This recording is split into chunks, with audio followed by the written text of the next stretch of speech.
1931 में कर दिया। बाद में महात्मा गांधी ने किया आजादी के समय 1947-46 में। उस समय जो है बाबा साहब का जब संवाद हुआ था तब उन्होंने जो है हमारे अनुसूचित जाति जनजाति को हरिजन शब्द की व्याख्या करी थी कि ये भगवान के जन है, जबकि ये गोसाई जी ने 1631 में लिख दिया था। तो उस समय में जो जंगल में रहने वाले वानर थे, वानर मतलब ये नहीं कि जिनकी बहुत बड़ी पूंछ हो, जो वानर मतलब वन में रहने वाला नर, वन में जो नर रहते थे, कंदराओं में रहते थे, गुफाओं में रहते थे, आज भी रहते हैं बहुत सारे लोग जंगलों में, कबीला ही थी।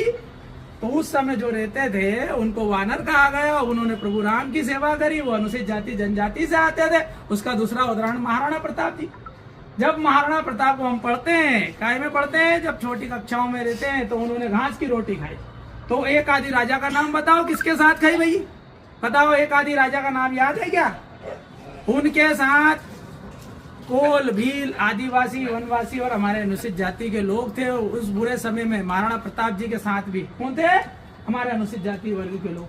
तो देवताओं को भी प्रिय रहा ये समाज, महापुरुषों को भी प्रिय रहा ये समाज।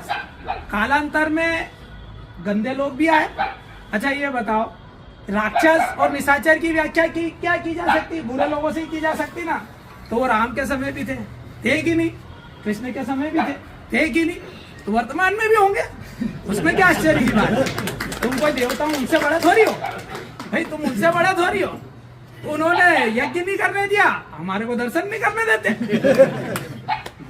हमको घोड़ी नहीं चढ़ने देते, तो वो उनकी उस श्रृंखला में आते हैं। वो लोग किस श्रृंखला में आएंगे भैया? दरबार भाई यज्ञ का नाश करने वालों की श्रृंखला में आएंगे, राम जी का दर्शन नहीं करने वाले की संख्या में आएंगे, छुआछूत करने वालों की संख्या में आएंगे, भेदभाव करने वालों की संख्या में आएंगे। क्योंकि भाई बड़ा भाई सबक, छोटा भाई शूद्र। तो भैया ये दो भाइयों के बीच में जो बिगाड़ करेगा, भाई राम तो सबके है ना। राम कौन? यत्र तत्र सर्वत्र है। राम जो रोम रोम में बस रहा है। राम कौन है? जो रोम रोम में बस रहा है, वो किसी मूर्ति में स्थापित नहीं है।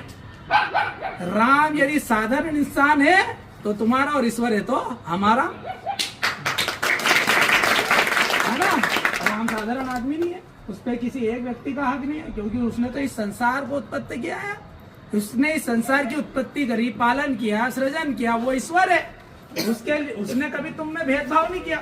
अरे भैया अगर कोई बड़ी कास्ट का आ जाता मान लो, तो उसके 2 की जगह 4 आंख तो नहीं दी थी भगवान ने, 2 हाथ की जगह 4 हाथ तो नहीं दे दिए। हमारे जैसे ही मनुष्य है, हमारे जैसे ही है, तो वो हमारा भाई है, क्योंकि वो इस धर्म को मानता है, इस परंपरा को मानता है, इस संस्कृति को मानता है। तो पूरे चारों ही वर्ण राम, कृष्ण और बुद्ध, महावीर को मानने वाले वर्ण है। और ये पवित्र पावन भूमि हिंदुस्तान जो है, इन महापुरुषों की जन्मभूमि है, जिन्होंने इस समाज को एक अच्छी दिशा देने का प्रयास किया है। समरसता में सबसे बड़ा नाम भगवान श्री राम का आता है। महापुरुषों में समरसता में महाराणा प्रताप का आता है। उसके बाद में बाबा साहब अम्बेडकर का जन्म हुआ 1891 में। फिर बाबा साहब ने काला राम मंदिर में जाने का आंदोलन किया, पानी पीने के लिए आंदोलन किया। आंदोलन ये इसलिए तो नहीं किया कि मैं अजर अमर हो जाऊं, इसलिए क्या है कि हम भी बराबरी के, हम भी ईश्वर के दर्शन करना चाहते हैं, काला राम मंदिर जाना चाहते हैं, हम भी राम भगवान के दर्शन करना चाहते हैं भैया, क्योंकि हम भी हिंदू हैं, हम भी इस परंपरा में जन्मे, हमारा भी इस धरती पर हक है। माननीय अटल बिहारी वाजपेयी हमारे यहाँ के प्रधानमंत्री रहे, उन्होंने एक वक्तव्य बोला था। उन्होंने बोला पलासी का युद्ध हम इसलिए आ रहे, ऐसे कई युद्ध आ रहे, 1000 साल तक भारत गुलाम रहा, उस पर स्टडी करो। शक आए, हूण आए, मुगल आए, अंग्रेज आए, पुर्तगाली आए, इन सब ने हजारों साल तक हमारे यहाँ पे शासन किया। क्यों किया?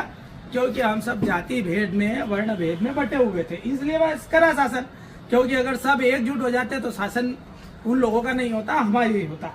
अब किंतु जन जागृति आ गई है, आजादी के 75वें वर्ष में हम चल रहे हैं, अमृत महोत्सव मना रहे हैं, इसलिए अधिकांश जगह जन जागृति है। और कुछ जगह अगर ऐसी वैमनस्यकारी शक्तियां भी सक्रिय है, तो इसमें आश्चर्य करने वाली बात नहीं है। उन लोगों को ठीक